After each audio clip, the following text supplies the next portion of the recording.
چیش هرچی که دست نوشته کردیم در روی میز در روی دیوار هیچ کدامش نمیفهم چی نوشته کردیم جواب کدامش است به چی ملام که یاد داشت رو استاد برد دفعه آخرشان ما را ورد اول آل کدوست چی نوشته کرده رو هستی بگو نه بلالایتم لالایتم اینجا فتوکاپی دارم هم کتابچی بچی مولا را گرفتم هیچ نمیفهم چی نوشته کرده او بچه گیر خواد آمدی نه چیزی نمیگه لالایتا پیش از پیش اختاریت دادیمش گفتم مرا غرض نگیری خوب برو امروز یک دانه برگرد سر ما خیر بر مام نقل بتکم تو صبر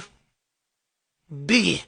این خودت بخوانش فهمیدی برمان بگو تو باش ما کار ازی بچی مولا را دارم که تزی نوشته کردنش که هیچ فهمیده نمیشه الله او بچه تو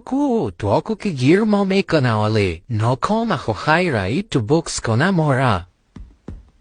او بچه کدوست چی بودو؟ بکش الله اینال حساب تدارو میفهمی یا نه؟ بخی ولکتا به خوشی بته تو استادی چه برات نمیگیری باز بیرون میفهمم که چی کنم خب